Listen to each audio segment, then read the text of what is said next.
I mean, I think that's really been the theme of this conference, is to look back and to look forwards, and to, I guess, come together to, learn from what we've done collectively, and speculate on what we might do in the future collectively, and what the challenges in the future are going to be. And I think that the two things that have come through really strongly are issues around climate change and resilience, but also issues around culture and how we work towards this idea of moving from New Zealand to Aotearoa, and what that means and what that journey might look like for us. Yeah, the 2 days of conference were a really interesting journey, I think, given the 50th and the fact that we did have the looking back at the beginning, so that whole feeling of looking back into the past and feeling a great sense of pride about where we had come from, and seeing our wonderful forefathers and foremothers in terms of the profession, and hear them speak and talk about their origins of the profession was really quite uplifting. And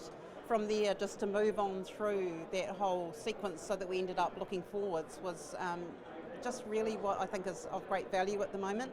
There were some quite challenging talks in there as well, some pretty shocking ones in terms of sea level rise, in terms of the challenge of our cultural competency, all these things that we do have to juggle. Decarbonisation, decolonisation, we have a lot that we need to be paying attention to, and this was a really great focus for that. I think with all of the NZILA conferences, no matter what, there's always little gems and moments of genius that you take away with you, and most definitely over the last 2 days there's been a sprinkling of lots of little genius moments, lots of food for thought, and lots of things that have made me think really seriously about how I'm going to practice as a landscape architect and the things I need to think about.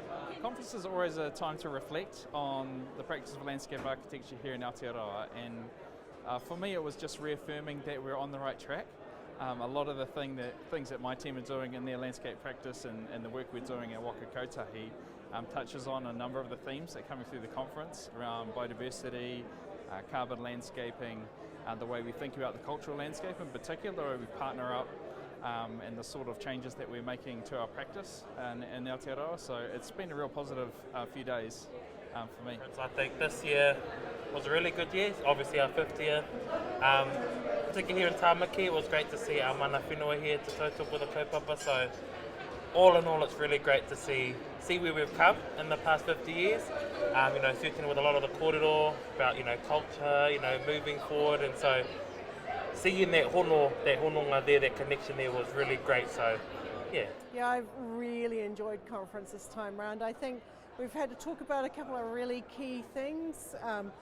Elena Ra's speech really spoke to me about just recognising my own white privilege and how important it is.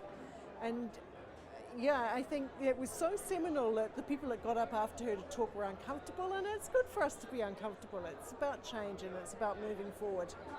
And then the climate change stuff. Loved the talk about floods, loved Martian coming over from Ayla to talk to us about their work. I mean, it's not Santa Claus, it's not something that you believe in or not, it's happening. And we can't just be saying, I'll do something in 2050, we've got to really be doing it now.